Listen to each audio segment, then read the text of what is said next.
कहानी की शुरुआत होती है हजारों साल पहले सन 10,000 बीसी में, जहां यगैल्स नाम की एक जाति रहती थी। वो मैमथ्स नाम के हाथी जैसे दिखने वाले जानवरों का शिकार करते थे, पर अचानक मौसम में बहुत ज्यादा बदलाव आने से उन्हें शिकार करने में बहुत परेशानी होने लगी। खैर, एक दिन दो शिकारी इवोलेट नाम की एक छोटी लड़की के साथ गाँव में आए। असल में बच्ची के गाँव पर दुश्मनों ने हमला कर दिया था। अब उसके पास कोई अपना था नहीं, इसीलिए शिकारी उसे यहाँ ले आए। तभी यगालों की सबसे पुरानी दादी ने इवोलेट को छुआ और उसे दिखाई दिया कि 4 पैरों वाले राक्षस ने इवोलेट के गांव पर हमला किया था। दादी ने भविष्यवाणी की कि जल्द ही ये राक्षस यगाल जाति पर भी हमला करेंगे और जिसने भी उनके सरदार को मारा उसे एक सफेद भाला मिलेगा और वही आदमी गांव का नया सरदार भी होगा। पर इस समय जो सरदार था उसने इस बात पर विश्वास नहीं किया और वो अपने लोगों के लिए खाना ढूंढने के लिए निकल गया। जाते हुए उसने अपना सफेद भाला और अपने बेटे डिले को अपने दोस्त टिक टिक की रखवाली में सौंप दिया। अगली सुबह जब सरदार के जाने की खबर फैली तो सबने उसे कायर कहकर बेचारे दिले को बहुत परेशान किया। जल्द ही दिले अकेला पड़ गया और फिर उसकी दोस्ती इवोलेट से हुई। इस घटना के कई साल बाद दिले और इवोलेट एक दूसरे से प्यार करने लगे थे। एक दिन दादी ने ऐलान किया कि इवोलेट की शादी कैरन नाम के एक योद्धा से होगी, क्योंकि वो वहाँ का सबसे बेहतरीन योद्धा था। खैर, बाद में इवोलेट ने दिले से भाग चलने को कहा, लेकिन वो वहीं रुककर अपने लोगों की रक्षा करना चाहता था। तभी अचानक बाकू नाम के एक लड़के ने खबर दी कि बहुत सारे मैमथ आ रहे हैं और सभी लोग तुरंत शिकार के लिए तैयार हो गए। काफी संघर्ष के बाद उन्होंने एक मैमथ को पकड़ लिया, पर अचानक वो भाग निकला। दिले तुरंत ही उसके पीछे दौड़ा और मैमथ एकदम दिले पर हमला करने के लिए आगे बढ़ा, लेकिन इत्तेफाक से वो जमीन पर गड़े हुए भाले से टकराकर वहीं ढेर हो गया। थोड़ी देर बाद सभी शिकारी दौड़कर आए और सबको लगा कि दिले ने उसका शिकार किया है। आखिरकार दादी ने उसे सफेद भाला देकर गांव का नया सरदार बना दिया। चारों ओर जश्न मनाया जा रहा था, लेकिन दिले खुश नहीं था, क्योंकि अंदर ही अंदर वो जानता था कि उसने मैमथ का शिकार नहीं किया।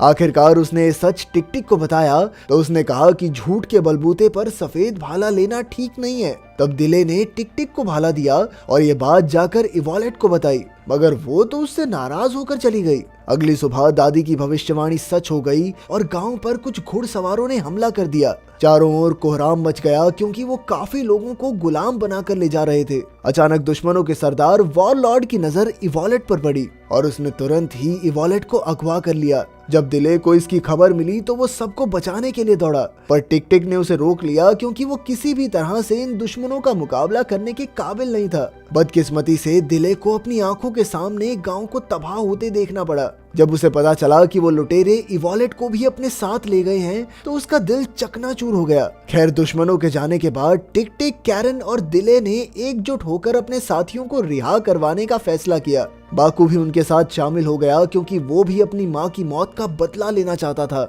जल्द ही वो अपने मिशन पर निकल पड़े, जहाँ रास्ते में उन्हें इवोलेट के नेकलेस के टुकड़े मिले, जिससे वो समझ गए कि वो बिल्कुल सही रास्ते पर हैं। चलते चलते वो एक घने जंगल में पहुंचे जो खतरनाक जानवरों से भरा हुआ था। उनके दुश्मन भी इसी जंगल में फंसे हुए थे और अचानक एक खूंखार पक्षी ने दुश्मन राक्षस पर हमला कर दिया। तब दिले छिपते छिपाते उनके अड्डे तक आ पहुंचा। उसने देखा कि वन आय नाम का एक राक्षस इवोलेट का नाजायज फायदा उठाने की कोशिश कर रहा था, तो उसने तुरंत ही राक्षस पर वार करके उसे बेहोश कर दिया। फिर उसने इवोलेट को आजाद किया और जंगल की ओर भागा, जहां वो अपने साथियों से मिला। पर बदकिस्मती से कुछ राक्षसों को उनके वहां होने की भनक लग गई और उन्होंने कैरन को पकड़ लिया। तभी खूंखार पक्षी भी उनके पीछे पड़ गए और इसी भगदड़ में टिक टिक बुरी तरह जख्मी हो गया। तब दिले पक्षियों को अपने पीछे लगाकर जंगल के बीचों बीच ले आया और उसने एक एक करके उन्हें मार डाला। पर जब तक वो अपने साथियों के पास लौटा तब तक दुश्मनों ने बाकू और इवोलेट को बंदी बना लिया था। अब दिले ने जख्मी टिक टिक को उठाने के लिए लकड़ी का फट्टा बनाया और निकल पड़ा। रात को उसने टिक टिक के जख्मों पर मरहम लगाई और उसे हौसला दिया कि सब कुछ ठीक हो जाएगा। फिर बाद में जब दिले खाना ढूंढने गया तो अचानक वो एक गड्ढे में गिरकर बेहोश हो गया। जल्द ही जोरदार बारिश शुरू हो गई और गड्ढा पानी से भरने लगा। अचानक एक खतरनाक दहाड़ सुनकर दिले की आंख खुली और उसके सामने एक बेहद खूंखार और भूखा शेर था। उसे देखकर दिले डर के मारे सहम गया, पर जल्द ही उसे एहसास हुआ कि ये शेर तो बंधा हुआ था और उसकी मदद चाहता था। फिर दिले डरते डरते आगे बढ़ा और उसने शेर को रिहा कर दिया। शेर ने करीब आकर दिले को सूंघा और तुरंत बाहर भाग गया। आखिरकार दिले भी जैसे तैसे बाहर निकलकर टिक टिक के पास पहुंचा। अब टिक टिक की हालत पहले से बेहतर थी और उसने बताया कि उसने दूर से हमले की आवाज सुनी थी। फिर वो दोनों जांच के लिए आगे बढ़े और एक तबाह हो चुके गांव तक पहुंचे। वहां उन्हें ढेर सारा खाना दिखा तो वो तुरंत उस पर टूट पड़े, पर अचानक किसी दूसरी जाति के लोगों ने उन पर हमला कर दिया। जब वो चारों ओर से घिर गए तो न जाने कहां से वही शेर अपने तीखे दांत दिखाता हुआ बाहर आ गया। उसे देखकर सभी सहम गए, पर वो चुपचाप दिले के पास आकर खड़ा हो गया। ये देखकर सभी हैरान रह गए और दिले को एहसास हुआ कि उसकी अच्छाई के बदले ये शेर उसकी रक्षा करने आया था। आखिरकार शेर के जाने के बाद दूसरी जाति के लोगों ने अपने हथियार नीचे कर दिए और उनके सरदार नाकुडू ने दिले और टिक टिक को खाना खिलाया। फिर उसने बताया कि दिले के पिता इस गांव से गुजरे थे, लेकिन फिर थोड़ी ही दूर उन्हें राक्षसों ने मार डाला। बाद में नाकुडू ने उन्हें पुरानी पेंटिंग्स दिखाई जिसमें ये भविष्यवाणी थी कि एक योद्धा उनकी रक्षा करने आएगा जिसके अंदर शेरों से बातें करने की काबिलियत होगी। उनके हिसाब से तो ये साफ हो चुका था कि ये आदमी दिले ही है। इसीलिए नाकुडू ने सभी जातियों को संदेश भिजवा दिया, क्योंकि अब वो सबके साथ मिलकर दुश्मन राक्षसों पर हमला करना चाहता था।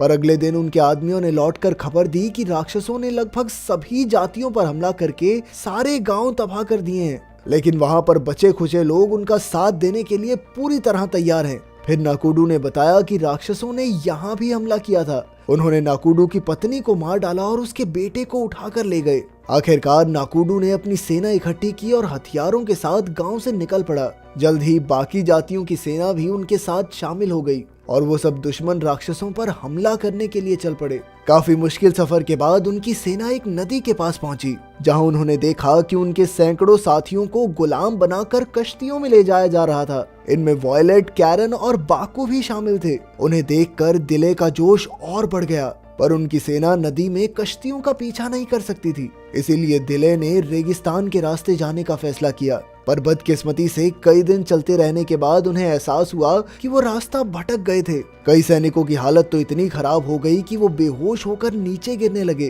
पर उनकी सेना ने हार नहीं मानी और दिन रात लगातार चलते रहे।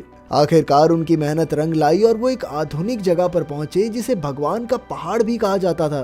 तब उन्हें पता चला कि उनके साथियों को गुलाम बनाकर यहाँ लाया जाता था और उनसे पिरामिड्स बनाने की मजदूरी करवाई जाती। इस जगह पर ऑलमाइटी नाम के खूंखार आदमी का राज था, जिसे हर कोई भगवान मानकर उससे डरता था। खैर उस रात दिले और नाकुडू छिपते छिपाते गुलामों के पिंजरों तक पहुंच गए। उनका प्लान था कि वो अपने सभी साथियों को इकट्ठा करके अपने दुश्मनों के खिलाफ जंग छेड़ेंगे। नाकुडू आखिरकार अपने बेटे से मिलकर बेहद खुश था, पर दिले को पता चला कि वॉयलेट को अलग बिल्डिंग में कैद किया गया था। अब दिले ने उसके पास जाने का फैसला किया, पर अचानक एक गुलाम ने कहा कि दिले की जल्दबाजी उन सबको मुसीबत में डाल देगी।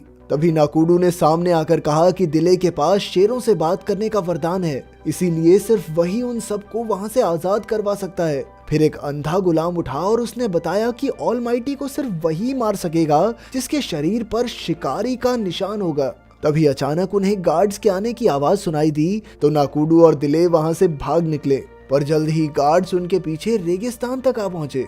मगर ऐन वक्त पर टिक टिक ने आकर सभी गार्ड्स को मौत के घाट उतार दिया, लेकिन आखिर में वो एक गहरी चोट की वजह से खुद भी मर गया।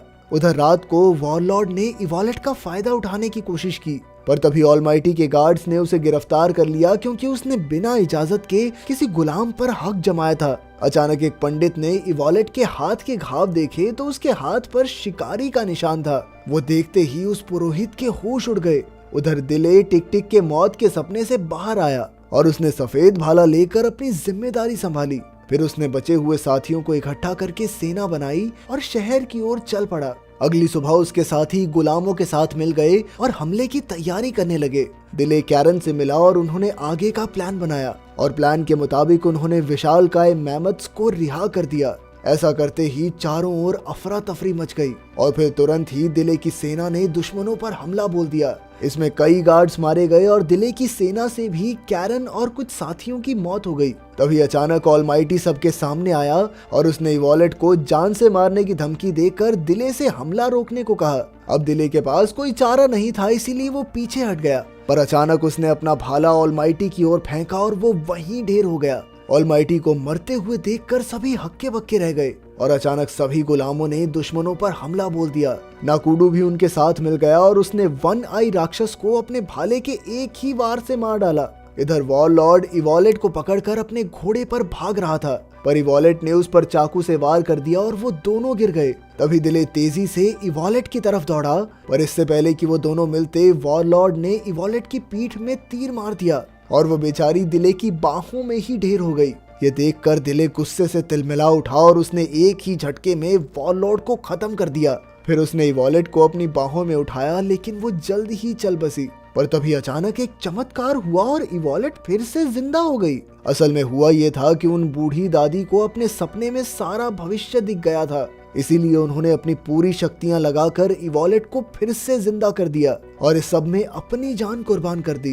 खैर जल्द ही सभी योद्धा और गुलाम दिले के पास इकट्ठा होकर अपनी जीत का जश्न मनाने लगे। आखिरकार सभी लोगों ने एक दूसरे को अलविदा कहा और अपने अपने गाँव लौट गए। अंत में नाकुडू ने दिले को कुछ बीज दिए और बताया कि दिले के पिता ने जाने से पहले ये बीज इकट्ठे किए थे।